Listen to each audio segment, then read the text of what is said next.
the whole missing piece is true relationships. It doesn't naturally happen. You have to be intentional about making connections, about making relationships with kids so that you can teach them, so that they can receive from you, so that they can trust you.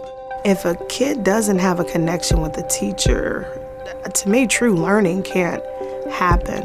Whether they're 15 or 5, the relationship piece is the same.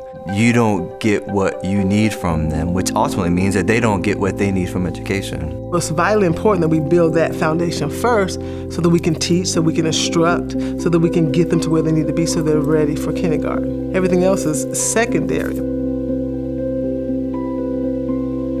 The studies about how the brain is wired and how the brain works and what connection does to the brain and how the connection and relationships with adults and with each other facilitates our learning, facilitates our self-regulation. I look at conscious discipline when making connections with my students as superpowers. This child is upset, this child is angry, this child is not feeling well. So let me go ahead and pull out my superpowers.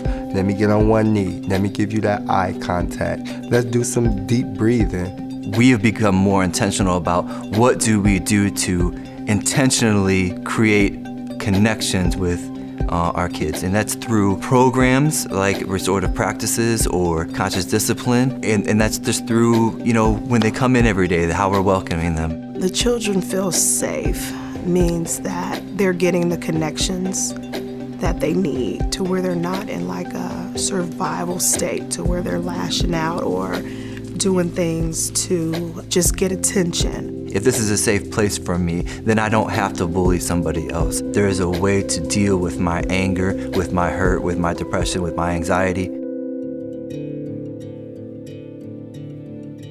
A safe place is only good if the adult in the situation makes them feel safe. You can have a fluffy pillow, you can have a stuffed animal. If they don't believe that they can call on that adult that is in the room, then it is in vain. We had one little boy. He used the feeling buddies successfully, and he just felt better. And one day I'm looking for this feeling buddy, and I couldn't find sad. Who knows where sad is? And the little boy, and I'm gonna say this without crying, he told me, I have it. It's at my house. It's in my closet. And I said, well, will you bring it back? And he said, no, I can't because I need it. When there's a conflict between two students, we have restorative practices that we have kids sit down and they each get to tell their side of some kind of conflict, and then they find a way to repair that relationship. We have to move away from that idea that we're negotiating with a 5-year-old child and go to the place where we're thinking of that as teaching them skills. I'm in control, and that's the skill that they are learning. Conflict is going to come in life, and you've got to have the right tools. If not, they'll be troubled. And these are skills that they're going to have to use through their entire lives. That might mean standing in line behind someone in kindergarten when you want to be first.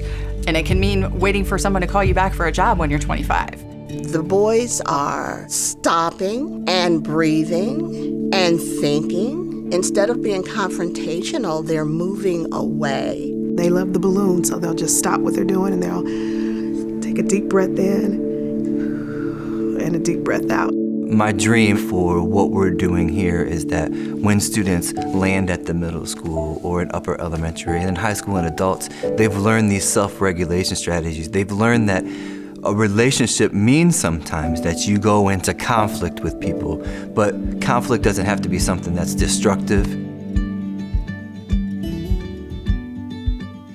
I think we have to really be conscious and intentional about giving them the tools they need to build relationships with people from different underserved populations. None of us want to believe that we are, and I hate to use this word, that there are racist aspects to us. Maybe it's not about racism, maybe it's just about lack of information. What if I don't know how to build a relationship with someone that doesn't look like my own kids? It's okay to say, I really don't understand a child from an African-American family who has a single mom, who can't get to school on time. Not understanding doesn't make you a bad person, it just means you don't know. Who doesn't want to come to a place where I'm loved, I'm valued, I'm safe? The educators will just talk, give information, instruct, meet the Ohio standards. Why can't it be as simple as building relationships?